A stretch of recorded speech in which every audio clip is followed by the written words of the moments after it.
Chers amis, j'ai le plaisir maintenant de vous présenter la professeure Fannie Lafontaine qui enseigne le droit à la Faculté de Droit de l'Université Laval.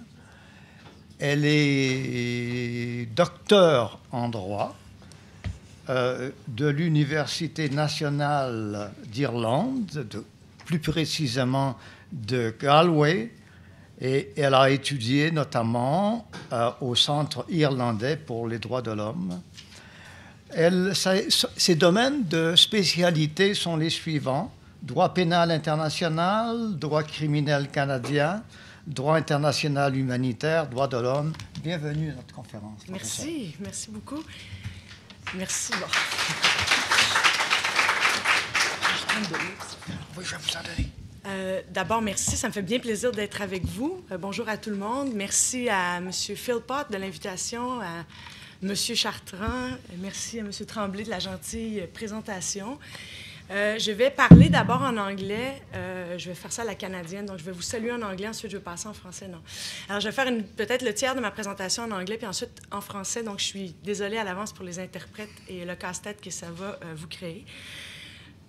So it is a real pleasure to be here, particularly amongst or in a conference organized by defense lawyers, many of whom work with the clinic. I see now many students. I guess we infiltrated your conference. The clinic is a project that we created at Université Laval, which is basically an opportunity for students to work in cases of international criminal law, so to get a practical experience, and for lawyers to get free help from motivated and brilliant students, I have to say. And the clinic began basically with defense lawyers, many of whom are here. So our first cases were with Philippe Larochelle in Bichamumpaka. They were with Richard Perra, Paul Skolnick, Mylène Dimitrine de Mounianes case, the first person accused of genocide here in Canada. And we continue to work with defense teams, so we're pretty happy with that. I guess everybody's happy. The students get an amazing experience. I think the lawyers get good help too. The only one who's losing in the game, I think, is me, because I'm there teaching to them about the fight against impunity, this brilliant idea of international criminal justice. And then I send my students with La Rochelle and the likes, and they come back to me all disenchanted with the whole enterprise. So. But on a more serious note, I'm very grateful, and I wanted to make the point, I'm very grateful to this group of lawyers, of defense lawyers, who've offered and keep offering amazing opportunities to my students.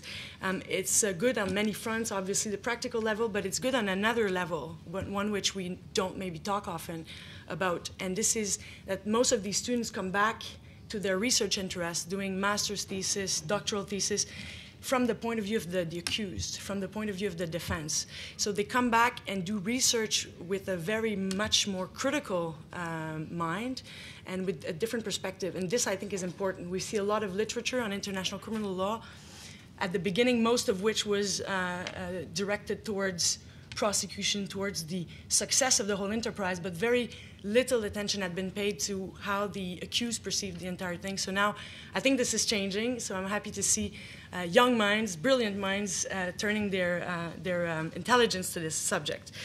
I hadn't meant to start this conference this way, but I have to. You might have heard this morning that Omar Khadr has finally been transferred back to Canada.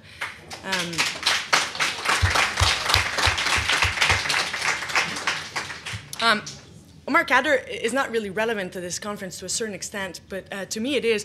I wanted to mention it. So for those who don't know Omar Khadr, he's a Canadian citizen who was captured in Afghanistan when he was 15 years old and has been captured or detained since then in Guantanamo Bay. He pleaded guilty to charges of war crimes and other serious charges, and was now transferred to serve his sentence in Canada. So he doesn't come back as a free man, but he comes as a detainee. I'm mentioning this case for various reasons. One of which is because that is one of the most, this is one of those indefensible cases. Indefensible? Whatever you understand. that some of you defense lawyers here very well know about. I think some of you have been trying to defend cases that are indefendable. So this is one thing. But I wanted also to share in the celebrations, and you've applauded, and I'm happy. This is a good development. But also because to some extent, I think it has obvious links to the theme of this conference, which is international justice, or pretty much justice. Justice for whom? The Catters case, in fact, the whole of Guantanamo, and most of the anti-terror laws that were adopted post 9/11 are symbols of the danger of abuse of the law when the objective of fighting criminality is pursued too aggressively. No one is against virtue, that's obvious, so no one is consequently against the idea of criminalizing and fighting international terrorism or fighting genocide, war crimes, and the likes. But we must be guarded against the temptation to cast the net of repression too wide, and in doing so, sacrifice in this noble endeavor not only principles that should remain indisputable, like the right to make full defense and answer, the right to a fair trial, but also we sacrifice actual people, individuals who become, in a sense, collateral damage of this noble endeavor of fighting criminality. In a sense, what we see in Catter is what we see to a certain extent also in the international criminal tribunals. In the terror laws, we can see that these people have been sacrificed being the subject of laws that are outright unfair. I think most of the Guantanamo legislation has been just unfair. In the case of international criminal justice, some of those victims come from laws that are applied or interpreted too broadly. You might think of some of the infamous joint criminal enterprise, which to some extent has cast in its net people who would probably, not in all cases, but in some cases, not deserved the very high stigma of génocidaire. So I'm saying this in the Catter case to basically remind us that just like the terror law, the international criminal justice system, just like any justice system, is vulnerable to abuse when we have this very noble objective of fighting criminality, and in doing so, we sometimes make serious mistakes. Those mistakes of justice systems, like the one we're talking about today, which is international criminal justice system, defense lawyers are particularly well-placed to notice the defects of those systems. In a sense, any sensible evolution of the justice system, including the international criminal justice system, relies on defense lawyers' capacity of indignation. It is this indignation by defense lawyers or observers and the thoughtful attacks on the law that prevents the international criminal justice system to turn, and then I have to read because I'm pretty proud of my phrase, to turn the system into a cheerful circus of do-gooders, patting each other's back in satisfaction every time a war criminal goes to prison.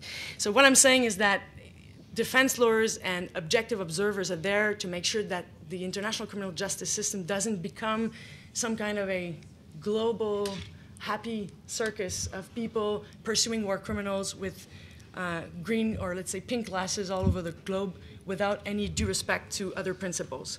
Having said that, and I'm going to begin in a minute, but I've begun. My introduction is always very long, but having said that, we should be guarded against very extreme positions or unnuanced positions.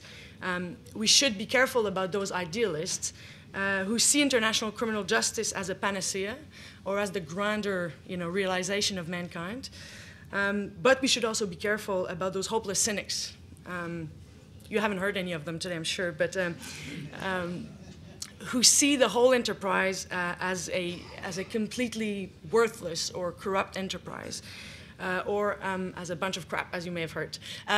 So neither positions, I think, are worthy. I think the answer lies in the middle, and this is what I'm going to try to talk about today. Je vais maintenant parler en français si ça vous convient. On vous a dit dans le programme que je parlerais de la Cour pénale internationale, structure et compétences. Si, comme moi, ce titre n'a pas créé d'excitation incroyable dans votre cœur, vous allez être heureux de savoir que je ne vais pas me concentrer uniquement sur ce sujet-là. En fait, ce que je propose, c'est de discuter de manière un peu plus générale du système de justice internationale pénale, dont la Cour pénale fait partie. Donc, parler un peu de la Cour pénale internationale et de ses principaux défis, mais aussi du rôle des tribunaux nationaux dans la poursuite des crimes internationaux.